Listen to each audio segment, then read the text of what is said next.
बिस्मिल्लाहिर्रहमानिर्रहीम। अस्सलामु अलैकुम।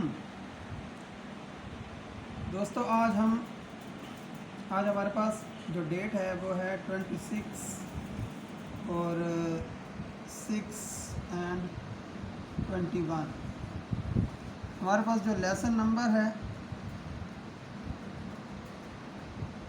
आज हम लेसन नंबर 7 कर रहे हैं, 7। लेसन नंबर 7 हमारे पास जो है वो है जी, इससे पहले हमने मॉडल्स देखे थे। मॉडल्स की फिर एग्जांपल्स देखी थी हमने, कल के लेक्चर में एग्जांपल्स देखी थी। ये भी हमारे मॉडल्स भी मैंने आपको समझा दिया था, उसकी एग्जांपल भी मैंने आपको सारी क्लियर करवा दी थी।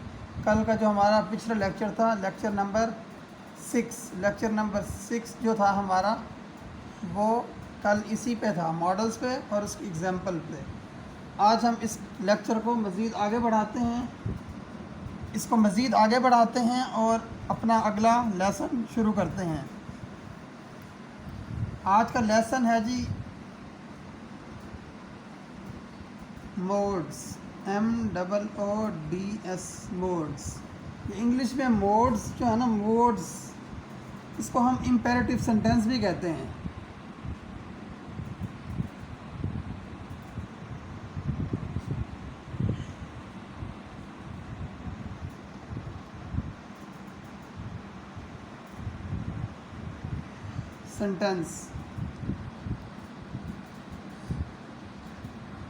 इम्पेरेटिव सेंटेंस भी कहते हैं, मोड्स भी कहते हैं। ये वाला भी ठीक है, इम्पेरेटिव सेंटेंस भी ठीक है। तो ये हम कहते हैं जी, ये मोड्स क्या होते हैं? मसलन मिसाल के तौर पे हुक्म देना,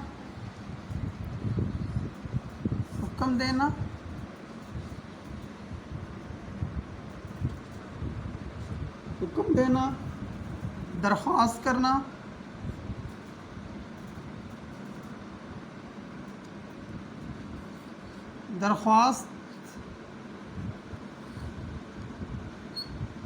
दरख्वास्त करना, जैसा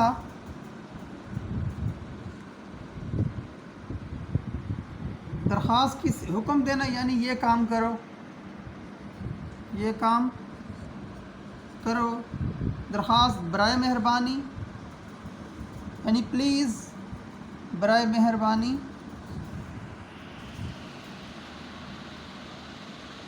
ये काम करो, यानी इसमें हुक्म दिया जा रहा है, इसमें दरख्वास्त की जा रही है।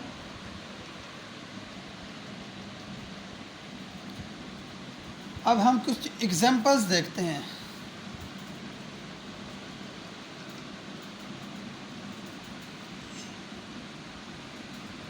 इसमें कैसे, इसका बनाने का तरीका क्या है? किसी काम के करने को कहा जाए, किसी काम के करने को कहा जाए, या किसी काम से किसी काम से मना किया जाए,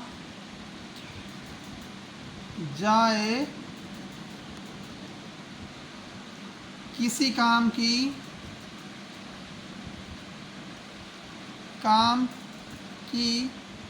दरख्वास्त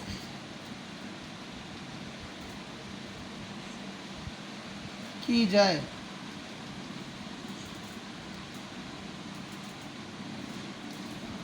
किसी काम के करने को कहा जाए, किसी काम से मना किया जाए, या किसी काम की दरख्वास्त की जाए।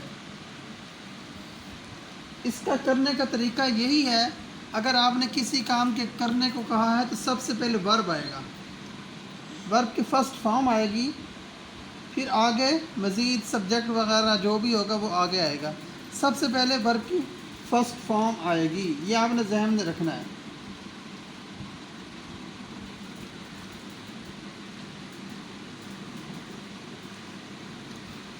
मिसाल के तौर पे हम लेते हैं,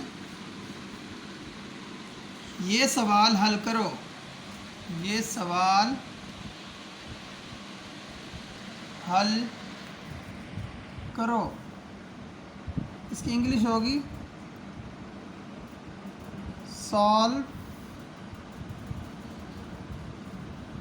दिस क्वेश्चन।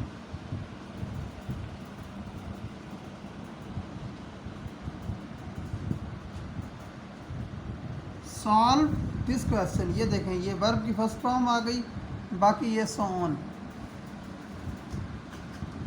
अच्छा, इसको हम अगर ये लिखें, ये सवाल हल ना करो, ये सवाल हल ना करो, तो इसको हम कुछ इस तरह से लिखेंगे, do not solve this question.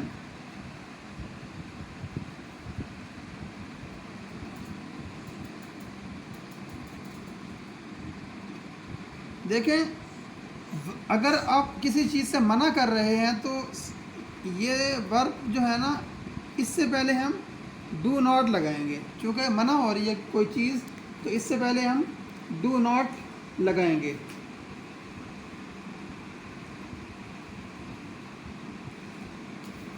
एक और हम मिसाल देते हैं,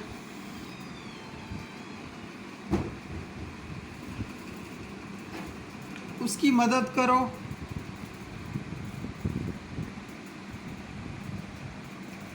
उसकी मदद करो।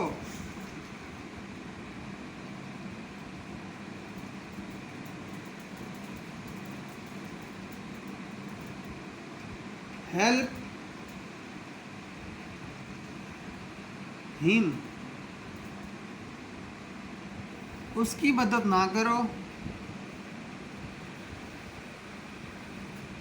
ना करो। अब ये देखें, डू नॉट हेल्प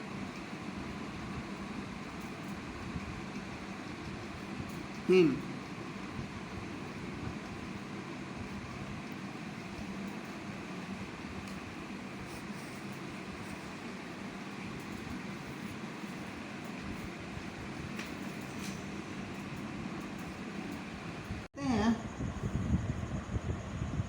मेहरबानी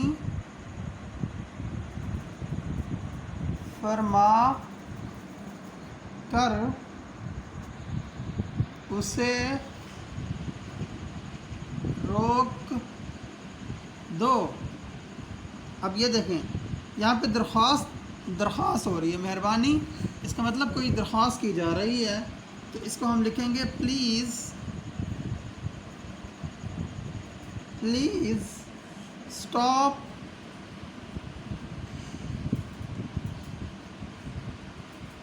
हिम। ये देखो प्लीज़, ये मोड्स है हमारा, ये इम्पेरेटिव सेंटेंस है, इसमें दरख्वास्त की जा रही है, मेहरबानी फरमाकर उसे रोक दो। इसको हम ऐसे भी लिख सकते हैं, मेहरबानी फरमाकर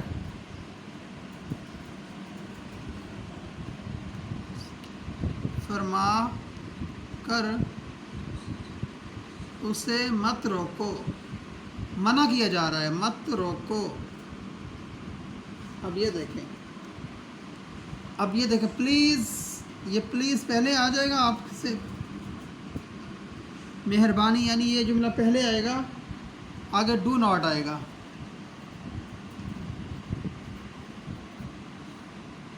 स्टॉप हिम, मेहरबानी फरमाकर उसे मत रोको, प्लीज़, ये वाला प्लीज़ मेहरबानी फरमाकर मना किया जा रहा है, डू नॉट मत रोको, डू नॉट मतलब ना करो, क्या ना करो, रोको, यानी डू नॉट स्टॉप हिम, उससे। ठीक है, इसकी हम मज़ीद आगे कुछ मशक कर लेते हैं ताकि आपको इन चीज़ें, ये जो इम्पेरेटिव सेंटेंस है, ये मोड्स है, ये अच्छी तरीके से समझ में आ जाए।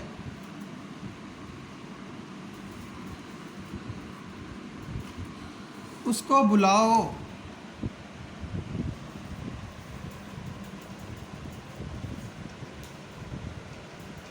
उसको बुलाओ। ये देखो, अब हुक्म दिया जा रहा है, कॉल हिम, उसको ना बुलाओ। देखें, डू नॉट कॉल हिम, मेहरबानी फरमाकर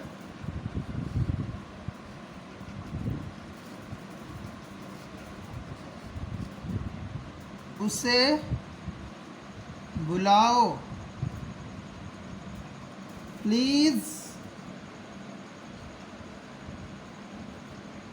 कॉल हिम।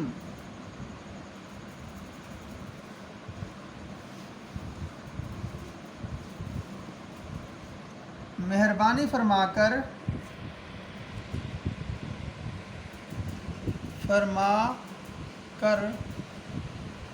उसे मत बुलाओ। Please do not call him. ये देखिए, मैंने अब तीनों चीज़ें आपको समझा दी हैं कि हुक्म कैसे करते हैं। हुक्म में सबसे पहले जो है ना, यानी कि हुक्म दिया जा रहा है उसमें सबसे पहले वर्ब की फॉर्म पहले लेके आते हैं। हुक्म में सबसे पहले हम वर्ब की फर्स्ट फॉर्म लेके आते हैं। अगर मना किया जा रहा है किसी चीज़ से, ये दरख्वास्त की जा रही है, तो इससे वर्ब से पहले हम प्लीज़ या दरख्वास्तिया जुमला पहले लिखते हैं। अगर मना किया जा रहा है किसी से, इससे मना किया जा रहा है, तो उसमें हम डू नॉट पहले लिखते हैं। उम्मीद करता हूँ ये लेक्चर आपको अच्छी तरीके से समझ आया होगा। इसकी मशक कीजिएगा अच्छी तरीके से अपने घर में बैठ के। अगर कोई आपके जहन में क्वेश्चन है या कोई कन्फ्यूजन है या किसी बात की समझ नहीं आई, तो आप कमेंट्स में ज़रूर पूछिएगा। मिलते हैं अगले लेक्चर में, तब तक के लिए अल्लाह हाफिज़।